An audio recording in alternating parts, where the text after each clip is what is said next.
అంటే బేసికల్లీ మనకి కొత్త వాళ్ళకి అవకాశం ఇస్తున్న హీరో అంటే రవితేజ అంటే. రవితేజ సో ఇప్పుడు కిరణ్ అబ్బవరం గారు అని చెప్పుకోవచ్చు. 100% ఆయన రవితేజ అన్న ఇన్స్పిరేషన్ అనమాట. ఆయన కూడా అందరికి కొత్త వాళ్ళకి అందరికి అవకాశం ఇస్తారు రవితేజ అన్న. ఇప్పుడు ఆయన చూసి కొంతమంది ఫాలో అవుతారు రవితేజ అన్న కూడా. ఎందుకంటే ఆయన ఇండస్ట్రీ కష్టపడి పైకి వచ్చిన మనిషి కాబట్టి, కష్టం ఇలా తెలుసు కాబట్టి అందరికీ అవకాశాలు ఇస్తుండు. ఇప్పుడు ఆయన అట్లా ఇన్స్పిరేషన్ ఇచ్చినట్టు హీరో కూడా ఆయన చాలా గొప్ప మనిషి, గొప్ప విషయం అది కూడా. చాలా గొప్ప మనసున్న మనిషి, గ్రేట్. అట్లా కూడా సినిమా మాత్రం బ్లాక్ బస్టర్ మూవీ అన్న, చాలా బాగుంది సినిమా. సాంగ్స్ ఎలా ఉన్నాయి అన్న? సాంగ్స్ మాత్రం దుమ్ము లేపేసిరు అన్న. ఏం కొరియోగ్రాఫర్ అన్న, డ్యాన్స్ గీన్స్ ఖతర్నాక్ ఉంది. ఏం స్టైల్స్, ఏం ఫైట్స్, అబ్బాబాబా చెప్పినా కూడా మంచి మన అంతా బాగుంది అన్న. కొత్తగా డిఫరెంట్ చేసిండు అన్న. మాస్ ఫైట్స్ ఎలా ఉన్నాయి? ఫైట్స్ మాత్రం దుమ్ము లేపేసిరు అన్న, చింపిడ్స్ పెట్టేసిండు. కొత్తగా కాదన్న, మన ఒక రామ్ చరణ్, అల్లు అర్జున్ ఆ స్టైల్లో కొడుతుంది ఒక్కొక్క ఫైట్.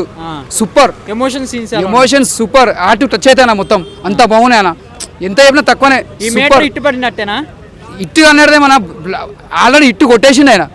మన రవితేజ అన్న అడుగుజాడలు నడుస్తుంది కాబట్టి ఇట్టు